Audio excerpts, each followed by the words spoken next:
Hello friends, welcome to this new episode of Easy Computer Lessons by Anand Kumar Srivastava.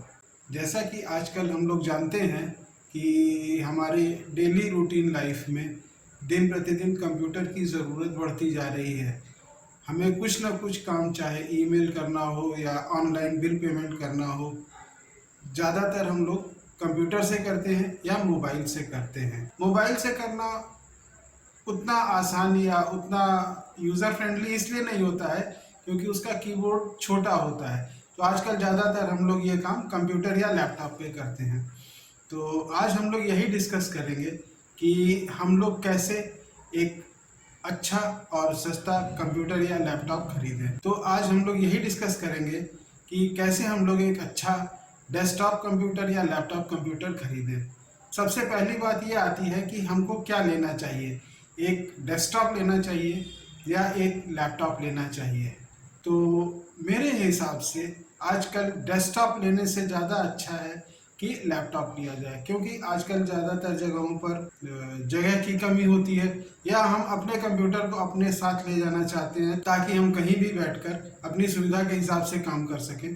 तो इसके लिए desktop की तुलना में लैपटॉप ज़्यादा कंफर्टेबल होता है। ये हर व्यक्ति की अपनी अपनी चॉइस हो सकती है कि वो डेस्कटॉप लेना चाहता है या लैपटॉप लेना चाहता है।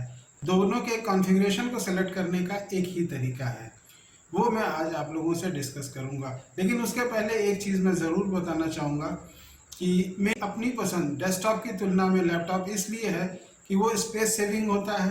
डेस्कटॉप के साथ हमको एक अलग से यूपीएस लेना पड़ता है, अगर ऑडियो भी सुनना है तो हमको अलग से स्पीकर भी लेना पड़ता है। लेकिन लैपटॉप के साथ ऐसी कोई दिक्कत नहीं होती है। लैपटॉप में इनबिल्ट बैटरी होती है जो 4 से 5 घंटे का बैकअप दे देती है और स्पीकर होते हैं, तो हमें अलग से कुछ नहीं लेना पड़ता और स्पेस सेविंग भी हो जाती है।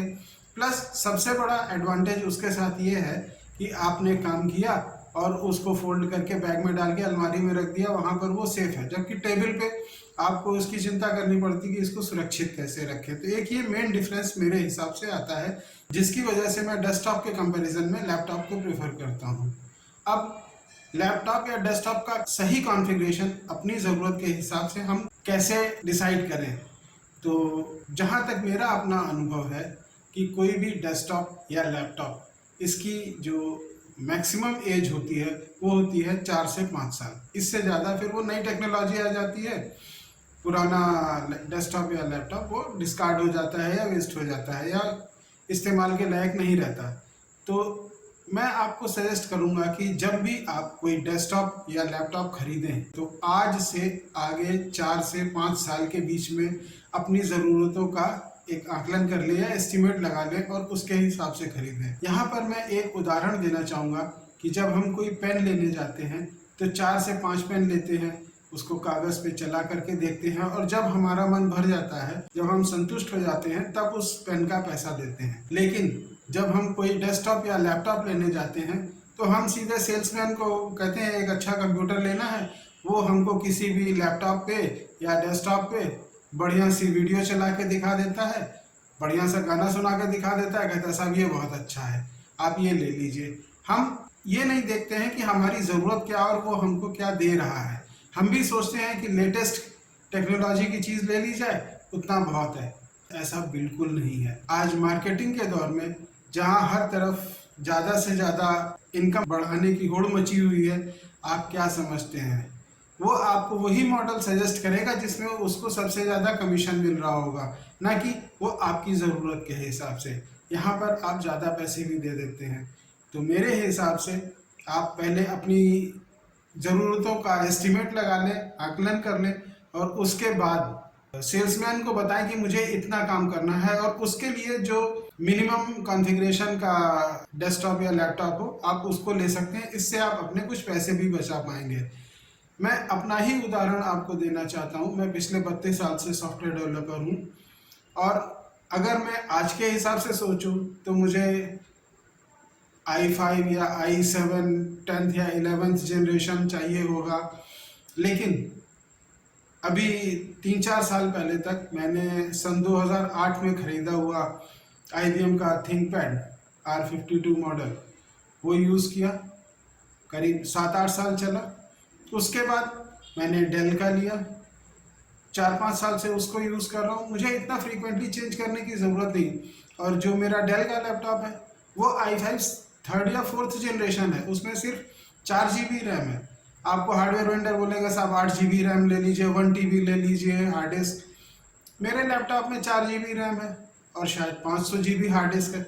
मेरा उतने से काम चल जाता है, मैं क्यों 1 TB के लिए पैसा खर्च करूं। हाँ, अगर 500 GB हार्ड डिस्क अवेलेबल नहीं है तो ज़रूर फिर कोई ऑप्शन नहीं है, हमें 1 TB लेनी पड़ेगी। लेकिन अगर पॉसिबल हो तो आप 500 GB हार्ड डिस्क लें और 4 GB रैम लें, it is more than sufficient. जब एक सॉफ्टवेयर डेवलपर के लिए 4 GB सफिशिएंट हो सकती है तो आपके लिए तो ज़रूर ही हो सकती है।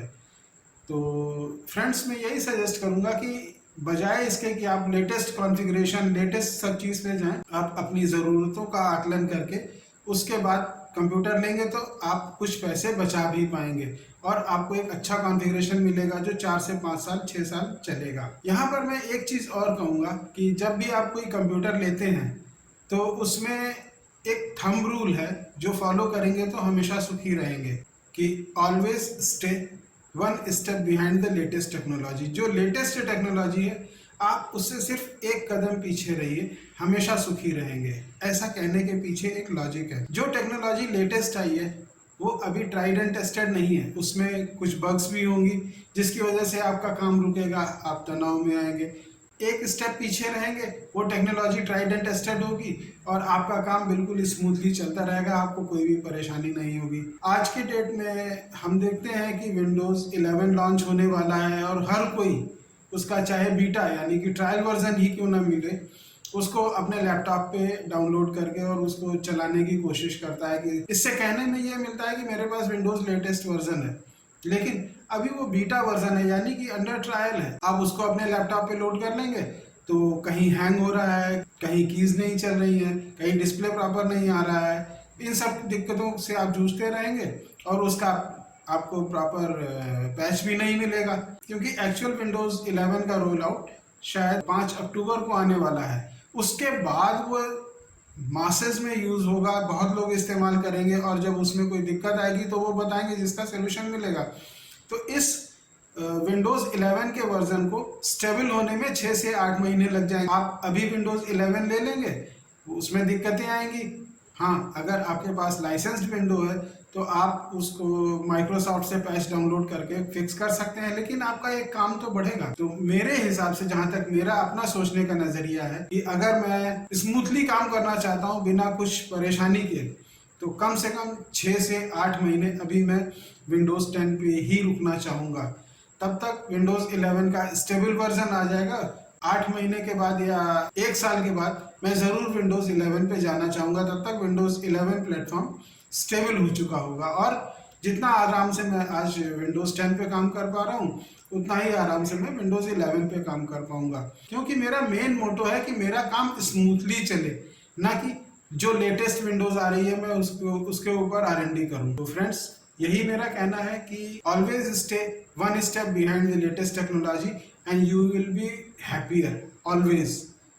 और एक चीज़ मैं और कहना चाहूँगा कि जब आप लैपटॉप लेने की सोचते हैं तो आपके दिमाग में क्या आता है?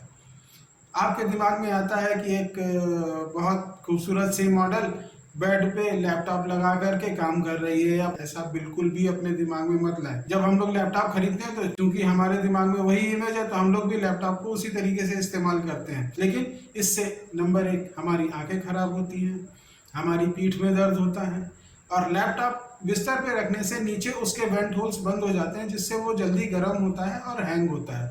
तो आप विज्ञापन के चक्कर में नहीं आए, बल्कि लैपटॉप को खरीदें, उसको टेबल पे रख के, जैसे आप नॉर्मल स्टडी करते हैं उस तरीके से टेबल पे रख के ही उसको चलाएं, अपनी बैकबोन को सीधा रखते हुए। ये सिर्फ एक विज्ञापन बनाने का तरीका है कि आप उसको बेड पे भी चला सकते हैं और गार्डन में भी चला सकते हैं, ऐसा बिल्कुल भी नहीं है। और गार्डन में तो इतनी तेज रोशनी होती है कि लैपटॉप पे ठीक से दिखेगा भी नहीं अगर आप सही काम कर रहे हैं। और ज़्यादा आंखें गड़ा के देखेंगे तो आंखों पे स्ट्रेन आएगा, तो ऐसा भी नहीं करें। हमेशा लैपटॉप खरीदें और जैसे टेबल और चेयर पे आराम से रख के आप काम करते हैं, बैठ ऐसे ही चलाएं। फ्रेंड्स, एक चीज़ मैं और कहना चाहूँगा कि नॉर्मली लोग कहते हैं कि अपने लैपटॉप को आप बैटरी पे चलाइए, खूब चलाइए, कोई दिक्कत नहीं है। ऐसा बिल्कुल भी नहीं है। लैपटॉप की बैटरी उसी तरीके से है जैसे आपके घर में इन्वर्टर है। जब लाइट आती है तो क्या आप इन्वर्टर पे लाइट जलाते हैं, पंखा चलाते हैं या टीवी चलाते हैं? बिल्कुल नहीं चलाते हैं। जब लाइट आती है तो लाइट पे चलाते हैं, जब चली जाती है तब आप इन्वर्टर पे उसको चलाते हैं। उसी तरीके से लैपटॉप में जो बैटरी है उसका इस्तेमाल तभी करें जब लाइट का कोई सोर्स आपके पास नहीं हो। इसको मैं अपने तरीके से कहता हूँ कि जब मोमबत्ती जला के काम करने की नौबत आ जाए या कैंडल जला के काम करने की नौबत आ जाए, तभी आप लैपटॉप को बैटरी पे चलाएं। किसी भी तरीके से अगर आपको लाइट मिल रही है तो बैटरी पे लैपटॉप को नहीं चलाएं। इस फार्मूले को फॉलो करते हुए मेरा जो 2008 में ख़रीदा हुआ थिंकपैड था उसकी बैटरी की लाइफ 8 साल रही। 8 से 9 साल, 9 साल के बाद मैंने उसकी बैटरी बदली। डेल का जो लैपटॉप मैं पिछले 4 साल से यूज़ कर रहा हूँ उसकी बैटरी अभी भी बहुत अच्छी चल रही है और मुझे लगता है कि आगे के 3 साल में और भी इसको इस्तेमाल कर पाऊँगा। अगर आप हमेशा लैपटॉप को बैटरी पे चलाएंगे 2 से 3 साल के बाद आपको बैटरी बदलनी पड़ेगी।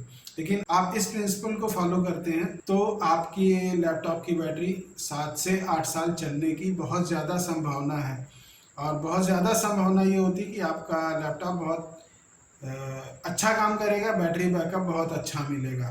तो फ्रेंड्स, मेरा ख्याल है अब आपको ये समझ में आ गया होगा कि हम कंप्यूटर या लैपटॉप खरीदते समय किन चीज़ों का ध्यान रखें। लैपटॉप अगर खरीदें तो उसको कितनी देर बैटरी पे चलाएं या कैसे चलाएं। एक चीज़ और मैं कहना चाहूँगा लैपटॉप के साथ खास तौर से कि जब कभी भी हम लैपटॉप लेते हैं तो उसके लिड को, जिसमें मॉनिटर होता है, उसको हम बहुत फ्रीक्वेंटली खोलते हैं और बंद करते हैं। उसके पीछे 2 हिंजेस लगी होती हैं जो बहुत ज़्यादा इस्तेमाल होने पे ढीली हो जाती हैं, तब उसका लिड अपनी जगह रुकता नहीं है, या तो पीछे गिर जाता है या आगे गिर जाता है। तो उस केस में आपके पास सिर्फ एक ही इलाज है कि 4 से 5 हज़ार रुपये खर्च करके आप, या 2,500-3 हज़ार रुपये खर्च करके आप वो हिंजेस बदलवाएं। तो इससे अच्छा ये है कि बहुत ज़्यादा उसके लिड को खोले बंद करें नहीं, बल्कि उसको एक बार खोले, काम करें, फाइनली जब रखना हो तो उसके लिड को बंद करके रख सकते हैं आप लैपटॉप को। इससे आज मेरा जो थिंकपैड है वो लगभग 13 साल हो गया, उसकी हिंजेस परफेक्ट हैं अपनी जगह पे। डेल का लैपटॉप है वो 4 साल के करीब हो रहा है, उसकी भी हिंजेस परफेक्ट हैं। और मैं देखता हूँ कि इन सावधानियों को रखने की वजह से लैपटॉप की उम्र बहुत बढ़ जाती है, आपको बार बार सर्विस सेंटर नहीं जाना पड़ता है। एक चीज़ और मेरे दिमाग में अभी आ रही है कि जब कभी भी लैपटॉप खरीदें या डेस्कटॉप खरीदें, कोशिश करें कि लाइसेंस्ड ऑपरेटिंग सिस्टम हो। अगर आप विंडोज़ यूज़ करते हैं तो लाइसेंस्ड हो। एक बार ज़रूर उसमें खर्चा लगता है, लेकिन कोई दिक्कत आने पे आपको माइक्रोसॉफ्ट से उससे हेल्प भी मिल सकती है। अगर आपसे कोई कहता है कि फॉर द टाइम बीइंग आप अनरजिस्टर्ड विंडोज़ डलवा लीजिए, आप किसी कारण से लाइसेंस नहीं डलवा सकते हैं, ठीक है, आप डलवा लीजिए, लेकिन एंटीवायरस ज़रूर लाइसेंस्ड डलवाएं।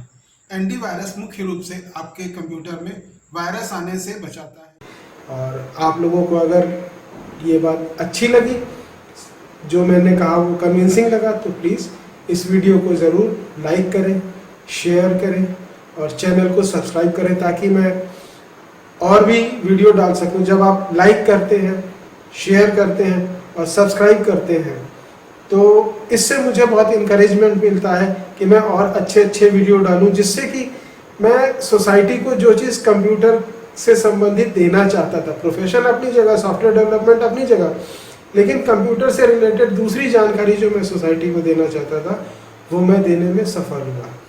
तो थैंक यू वेरी मच। आज का एपिसोड मैं यही समाप्त करता हूँ।